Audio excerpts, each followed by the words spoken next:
Peekaboo. Come on up, Melinda. It's nice and cold up here.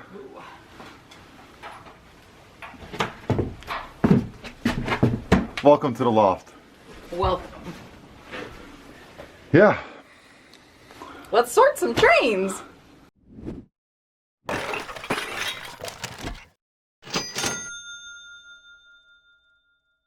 Hey everyone, welcome to our loft. If you're new to our channel, my name is Edine, my beautiful wife Melinda, and we're known as Hustlin' Hooks. We are part-time plus sellers on platforms such as eBay and Poshmark and a little bit on Etsy. Yeah. So the video today primarily give you a little loft tour. There's really not much to see up here. I can just, and then 2 minutes later I can twist the camera around once. So we had built this loft, it was finished about 3 weeks ago. It's 12 by 14 and the highest point is 56 inches, which is pretty good. Primarily we're going to be using it for shoe storage and clothing storage, as those are light items that we can easily take up and down. So we've spent a good part of the day organizing this space, our basement, getting ready for a bigger operation soon to come. Yeah. And we are also working on some GEOTRAX, and we're going to cover that in this video. Dean got a really big bulk lot off Facebook Marketplace, and we're going to use the loft space before we have everything stacked up here to spread it out and figure out lotting up versus selling separate and create some listings. Yeah, and this is a brand new bolo, right? An item to be on the lookout for. For me, GEOTRAX by Fisher Price. I was not aware that the market is so strong. As we walk you through our process, we'll definitely give you step-by-step instructions of what we're going to do. And of course, there's really no wrong way to sell this stuff as long as you're making your money, right? I saw that some of the controllers go for a lot of money in here. Some of the little people in bulk go for some good money. Of course, the tracks, the scenery, blah, blah, blah. So I picked up everything for 100, and I'll flash up some photos of the initial Facebook Marketplace deal and what I saw that caught my attention. And then we'll use the space, like Melinda said, and let's figure this stuff out. Before we get into that, let's do the tour. Let's do it. So as you saw, it's accessible right now just via ladder. That door is from our backyard / back of the house. And right now you can see that's a big work in progress. That's eventually going to turn into an office. Our car is underneath us here. And then once you come up, it's just this space. We're lining it with our shoes. As you can see, we've got a head start on those. Got some nice natural lighting up here.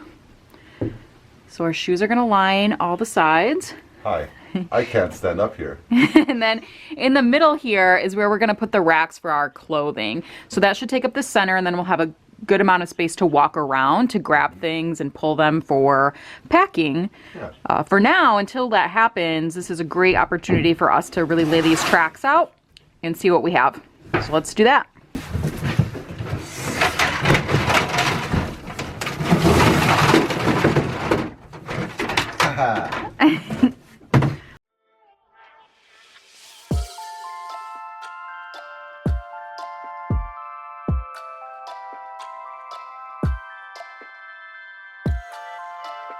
So right now what we're doing is separating everything by big bulky items that we can sell potentially separately, and then we're going to divide all the tracks and then all the cars. And one thing I found is that the remote controls with the cars are what's really sought after. We'll figure out what works best, and we'll start looking it up and see what's valuable and go from there.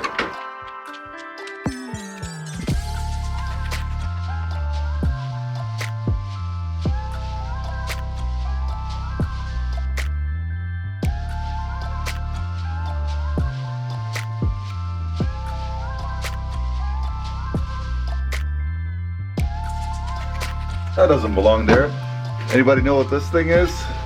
Wow. This is from the Fisher Price 1970s set. This is a little cow that goes with a little farm set. That's pretty cool. So I'm gonna pop up some comps, but this is the first part. So we've just kind of separated things by color. We got some gray tracks, some elevation pieces, some brown tracks. Melinda, and then we got some black tracks. So we're gonna go from there. So let's get started. So I'm gonna pop up some comps, but this is the first part. So we've just kind of separated things by color. We got some gray tracks, some elevation pieces, some brown tracks. Melinda, And then all of these are like big scenes, you know, I don't know how to describe them. Areas, houses, things like that. So we're gonna have to figure out what these are and what they're worth. I'm sure all of it is worth much more than $100, which is what I paid for it. And then we have a tub of like accessories. All these are the green platforms. And then this is really where the money is. And I'll pop up some screenshots so you guys can see the value, but these remotes match with the appropriate truck or train. That seems to be really what's valuable. So we'll see how many of those we have, and we'll go from there. So the next steps, as Adine mentioned, is we're gonna start looking these up. We're gonna see if we can assemble those trains and find the matching remotes. That's one part of it. And then figuring out what these pieces are, figuring out what goes together as a natural set, figuring out how much tracks go for individually or as groups, and creating lots from there. So that's what we're gonna do right now, and then next clip we'll go over what we came up with. Here's where I'm at. Monda's behind me working on figuring out lots. But these are all the controls and all of the matching trains that I could figure out so far by just looking at comps on eBay. And these are the ones that are loose. So I'm going to recycle these batteries, pop in brand new batteries, and see if we can get these guys to work. And if we can, maybe we'll race around the loft. So here's what we've come up with after sorting through, looking at comps. These three, with some more tracks, we feel we can get a decent price after shipping, where they warrant selling separately. Everything else, we're going to do one huge lot. And the reason is they sell well as big lots, and it's a little bit less work. We only have to put together these three and then put the rest all together. So it's less shipping and less work to break them all down.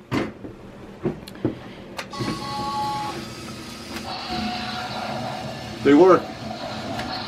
Adine's been testing the trains, just making sure the remotes work and the trains work. Yeah. We're gonna throw them with some lots as well, because those really make them more valuable. Yep, for sure. And then we'll head inside. Notice we got a little space heater out here because it's pretty cold. I don't even know what the temperature is outside, but it's cold. So here's what Monda's working on. So she has one, was it the train station, or is it the train station behind you? This is the train station. Yeah, so the train station. Big city lights. Okay, so the train station is all set. We have enough track, so that's going to be one set. We're going to add one of these cars to it, so that'll be one complete set. What did you say that was worth, roughly? You remember? So these will be like 75 to 85. Shipped? Yep. Okay, and then we have that airport, and that's worth probably about 45. 45 shipped. So that's not too bad. So those are three sets. So we're gonna, Monda's working on completing the tracks around this one. And then over here, these are all just kind of extra.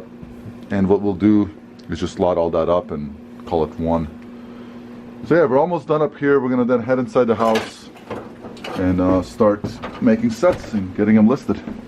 This particular train set goes with the Grand Central Station, which is one of our big lots. However, because it's complete, it's got the engine, the remote, and the two pieces, it goes for between 40 and 50 by itself. So we're gonna actually make it a separate lot and maximize our profits. So initially everything cost $100, and we know that we're gonna at least triple that money. As far as gross sales, we'll probably have close to like $400. Yeah, I think between 400 and 500 actually will make in gross sales. And that's the thing too, like if you're looking at this like flipping business, when you come across these big lots on Marketplace, it's a zero risk investment. So you front the $100. The worst case scenario is that you can just flip it locally again for the same amount or more when you find these deals, which, you know, they are hard to come by. Best case scenario, you piece it out and you make money. That's, you know, this train that Monda identified at the end here, you know, we can get $40 plus shipping for just this one train set. I mean, that's roughly 40% of our investment in just one little piece. So yeah, we've talked about lots before and how we just try to maximize our profit, but also save ourselves time. Mm-hmm. So in the end, we're gonna have a big lot of stuff, which are just pieces that are maybe $15, $20 shipped. Yeah. and put them all together. So somebody does get a good value, they get a lot of pieces, and then we only have to ship so many things while making 3 to 4 times our profit. Plus, we don't have to identify each one of those units. So that big box behind me right here, this is all the extra stuff that we're gonna put in one big lot. So instead of, you know, counting like 17 different houses and trying to figure out the value of each, it's just time, right? That takes a lot. So I think that's a great move, just to get that stuff out as fast as possible. So with these lots, we sometimes get asked, how do we account for the pricing then in between them? What we tend to do, and this isn't necessarily the right way to do it, people do it lots of different ways. We'll break it down by value. So we spent $100 total. We'll probably maybe do 15, 20 a piece for the bigger lots, and then maybe the rest towards that huge lot. But if one of those sells, essentially, if you recoup your cost on one, some people choose to say everything else is zero. So there's no right or wrong way. Just make sure that you are accounting for the whole value of $100, and you're seeing it add up and cross-checking that in your spreadsheet. You can do it a percentage of the value roughly in your head. So if we have one lot that's worth $200, well, we can say, well, let's allocate 50% of our investment into that, call it 50, and then we have $50 to spread across the rest of it. It doesn't matter, like Melinda said, as long as you're accounting for it, because you don't want to pay more taxes than you need to by forgetting how much you paid for stuff. And this is why we account for all this in our spreadsheet. And that's going to be below as usual per videos. If you're interested in that, check it out. It's a great simple way to just document what you're doing, how much you're buying and how much you're selling, so you have a clear understanding of your numbers, which is very fundamental in any business. Right, and if it's near the end of the year, you might say, if you sell one lot, you still have some money tied up, because again, it's a tax write-off at the end of the year as well. So you can be strategic with it as well. Yeah. It's not, don't lie on your taxes, but you can account for them in different areas. Yeah, exactly. Your carryover inventory cost is something that needs to be documented, and again, that's automatically done on the spreadsheet. That's it for this one, guys. We really do appreciate you tagging along. Hit the like button if you choose to, subscribe to the channel if you liked it, and look out for more videos. Hopefully this just gave you some more ideas and some more thoughts on how you can make money flipping stuff locally and selling them on eBay. Until next one, take care. See ya.